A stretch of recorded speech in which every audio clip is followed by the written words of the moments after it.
Boa tarde a todos, que a paz do Mestre Jesus esteja entre todos nós. Dando prosseguimento à leitura de O Livro dos Médiuns, estamos no capítulo 24, perguntas sobre a natureza e a identidade dos espíritos, item 268, dos subitens 10º ao 17º. Item 10. Espíritos pouco adiantados, mas animados de boas intenções e do desejo de progredir, não são às vezes incumbidos de substituir um espírito superior para se exercitarem na prática do ensino? Jamais nos centros importantes. Quero dizer, nos centros sérios e para um ensino de ordem geral. Os que o fazem é por sua própria conta e, como dizem, para se exercitarem. É por isso que as suas comunicações, embora boas, trazem sempre a marca de sua inferioridade. Recebem essa incumbência apenas para as comunicações de segunda importância e para as que podemos chamar de pessoais.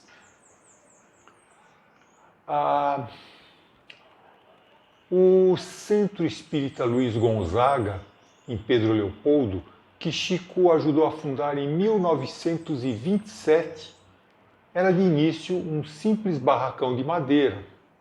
Nesse lugar simples, diversos poetas importantes desencarnados ditaram seus poemas a Chico, que mais tarde os reuniu na obra Parnaso de Além Túmulo. Não é, portanto, pelo tamanho do centro espírita ou pelo número de frequentadores que compareçam às suas reuniões que vão fazer com que os espíritos superiores lá se apresentem, mas sim o mérito real das pessoas que ali trabalham, estudam e se esforçam seriamente para melhorarem. 11. As comunicações espíritas ridículas são às vezes entremeadas de boas máximas. Como resolver essa anomalia que parece indicar a presença simultânea de espíritos bons e maus? Os espíritos maus ou levianos se metem também a sentenciar, a dar a opinião, em forma de decisão final, mas sem perceberem bem o alcance ou a significação do que dizem. Todos os que o fazem entre vós são homens superiores? Não. Os espíritos bons e maus não se misturam. É pela constante uniformidade das boas comunicações que reconhecereis a presença dos espíritos bons.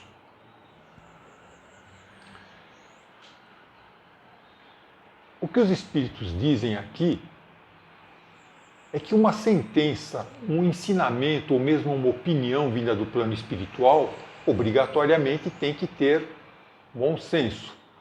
E esse bom senso tem que acontecer uniformemente, repetidamente, incessantemente.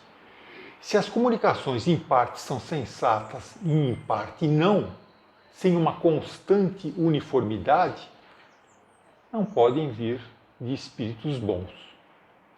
Os espíritos, tanto superiores quanto inferiores, se filiam aos médiuns e às pessoas em geral, e também aos centros espíritas, por afinidade moral. Onde exista a vontade de aprender, a genuína bondade, caridade, fraternidade e o amor sincero entre as pessoas, naturalmente não devem ocorrer comunicações espíritas ridículas nem falsas identidades. 12. Os espíritos que induzem ao erro estão sempre conscientes do que fazem? Não. Há espíritos bons, mas ignorantes. Podem enganar-se de boa fé. Quando tomam consciência da sua falta de capacidade Eles a reconhecem e só dizem o que sabem. Quantas vezes nós, de boa fé, já não encaminhamos notícias falsas pelo WhatsApp? Ou interpretamos de forma errada um texto evangélico, uma notícia? Por que isso acontece? Porque ainda não reunimos na totalidade o saber e as qualidades morais no seu mais alto grau. Ou seja, ainda não detemos, não apreendemos a sabedoria, a bondade, a ciência na sua totalidade, mas só pedacinhos dela. No Evangelho segundo o Espiritismo, no capítulo 6, item 5, o Espírito de Verdade alerta: Espíritas, amai-vos, eis o primeiro ensinamento. Instruí-vos, eis o segundo. Todas as verdades são encontradas no cristianismo. Os erros que nele criaram raiz são de origem humana. Isso se aplica a encarnados e desencarnados. 13. Ao dar uma falsa comunicação, o espírito sempre o faz com má intenção? Não. Se for um espírito leviano, apenas se diverte a mistificar, a iludir, a lograr, sem outra finalidade. Dar uma falsa comunicação, em outras palavras, é o mesmo que fazer uma comunicação mentirosa, falsa, oposta à verdade, mesmo sabendo que é mentira. Isso é mentir por maldade, com a intenção de tirar alguma vantagem ou ter algum tipo de privilégio. Esse é um tipo de mentira bastante grave. A pergunta talvez tenha sido feita até para mostrar a semelhança, a correlação entre o mundo físico e o espiritual, pois todos sabemos que não se mente só por má intenção. Existem vários outros tipos de mentira de menor gravidade, praticados por encarnados e também por desencarnados. Algumas delas só por brincadeira, por diversão, como acontece no dia 1º de abril, o dia da mentira. Conta-se que o próprio Sigmund Freud sustentava que a vida seria insuportável caso não mentíssemos e falássemos a verdade o tempo todo. É bom que fique claro que isso não é uma apologia à mentira. 14. Desde que certos espíritos podem enganar pela linguagem, podem tomar também uma falsa aparência para os médiuns videntes? Isso acontece, mas é mais difícil. Em todos os casos, isso somente se dá com uma finalidade que os próprios espíritos maus desconhecem, pois servem de instrumentos para uma lição. O médium vidente pode ver os espíritos levianos e mentirosos como os outros médiuns podem ouvi-los ou escrever sob sua influência. Os espíritos levianos podem aproveitar-se da faculdade do médium para o enganar com uma falsa aparência. Isso depende das qualidades do próprio espírito do médium. Todos, médiuns ou não, estão mais ou menos sujeitos a serem enganados por espíritos inferiores, que podem nos inspirar, seja por uma desconfiança infundada, seja por uma falsa mensagem psicografada, ou mesmo pela falsa aparência com que se apresenta aos médiuns videntes. Os espíritos superiores sempre dizem que a maior ou menor possibilidade disso acontecer vai depender das qualidades do próprio espírito do médium. São as nossas deficiências morais e intelectuais que permitirão que os espíritos nos conduzam às armadilhas que prepararam, às vezes até com bastante facilidade. Um médium orgulhoso, vaidoso, por exemplo, é fácil de ser enganado. Ele mesmo, pelo seu orgulho, acabará adulterando, exaltando qualquer coisa que viu ou ouviu dos espíritos. Um médium esclarecido, sensato, sabe que uma coisa que o espírito não consegue esconder é o seu estado vibratório. Como vimos na questão 267 do item 19 do Livro dos Médiuns, os espíritos bons transmitem uma impressão agradável, suave, tranquila. Já a presença de espíritos maus ou simplesmente imperfeitos produz mal-estar e até mesmo agitação física pelo modo como afeta a sensibilidade nervosa do médium. Será que as aparências enganam ou é o ser humano que permite e até gosta de ser enganado?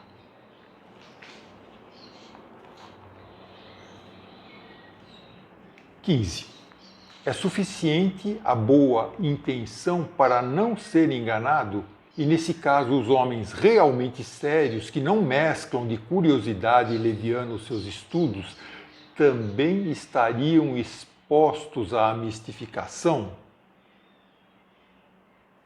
Resposta: menos do que os outros, evidentemente. Mas o homem tem sempre algumas esquisitices que atraem os espíritos zombeteiros. Julga-se forte e quase nunca o é. Deve desconfiar por isso mesmo da fraqueza proveniente do orgulho e dos preconceitos. Não se levam muito em conta essas duas causas de que os espíritos se aproveitam, pois agradando-lhes as manias, estão seguros de conseguir o que desejam.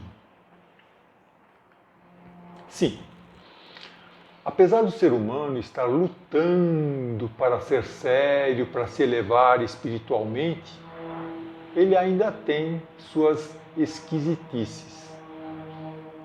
E uma das maiores esquisitices é reagir à ação dos espíritos zombeteiros, sabe como? Com reclamações, com vitimização, ou até mesmo abandonando o trabalho mediúnico sem fazer uma autoanálise sincera para descobrir quais dos seus pontos fracos estão atraindo esses espíritos imperfeitos. Sai um, vem outro. Miramês, comentando a questão 530 de O Livro dos Espíritos, diz, abre aspas, todos os infortúnios causados pelos espíritos ignorantes às pessoas, todos os infortúnios causados pelos espíritos ignorantes às pessoas são devidos ao fato de essas pessoas alimentarem ideias falsas e as acharem boas, praticando e alimentando paixões inferiores. Aprimora, diz ele aqui ainda, aprimora tuas ideias que o corpo de carne acompanha essa harmonia, pois essa é a lei. Sabes por que existem espíritos levianos na Terra? Porque a maioria dos seres humanos é formada por espíritos ainda levianos. Sabes por que existem espíritos zombeteiros na Terra? Porque a maioria dos seres humanos ainda o é. Se cada um levar a sério a elevação moral de si mesmo, o mundo se transformará.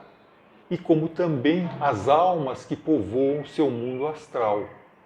Aquelas que não o quiserem, tudo é livre-arbítrio, né?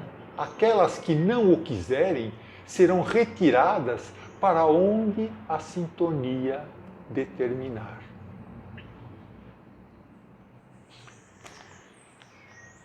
16. Por que Deus permite que os espíritos maus se comuniquem e digam coisas más? Mesmo o que há de pior traz um ensinamento. Cabe a vós saber tirá-lo. É necessário que haja comunicações de toda espécie para vos ensinar a distinguir os espíritos bons dos maus e para que vos sirvam de espelho. Mesmo o que há de pior pode trazer um ensinamento. Seja uma comunicação espiritual negativa, uma experiência traumática, um sofrimento, uma perda. Isso vai depender da forma como encaramos a vida, como reagimos, sempre nos perguntando o que a vida espera de nós nessa situação e nunca o que nós queremos que a vida nos ofereça.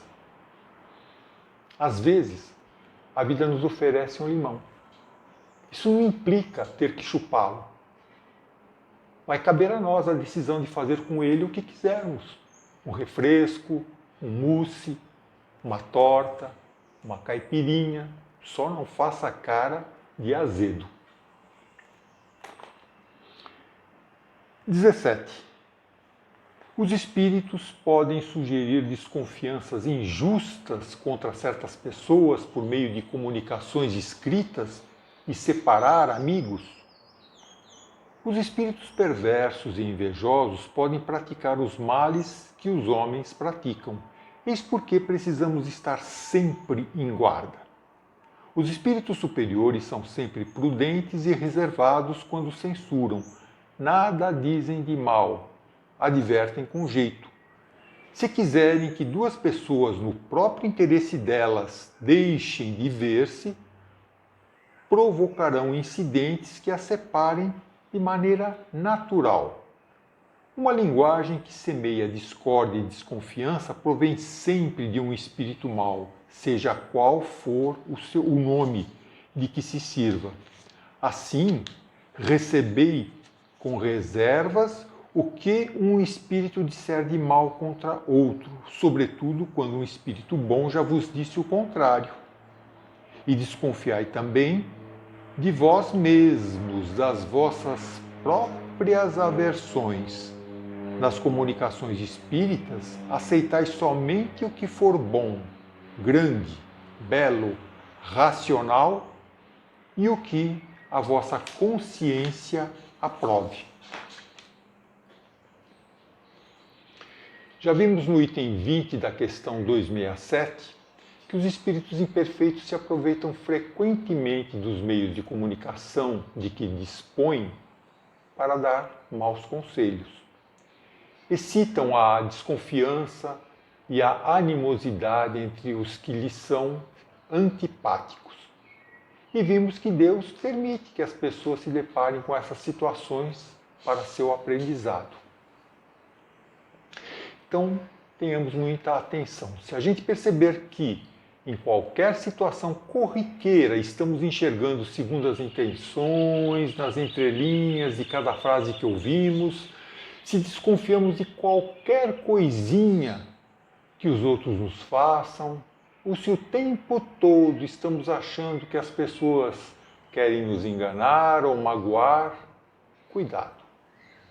Pode ser que com nossa desconfiança excessiva, nossa baixa autoestima, estejamos deixando uma porta aberta para a atuação de espíritos perversos e invejosos.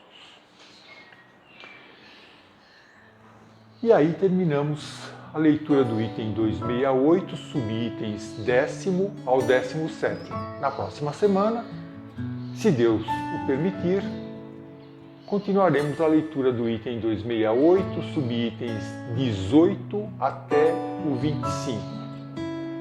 Que a paz do Mestre Jesus continue com todos nós, agora e sempre.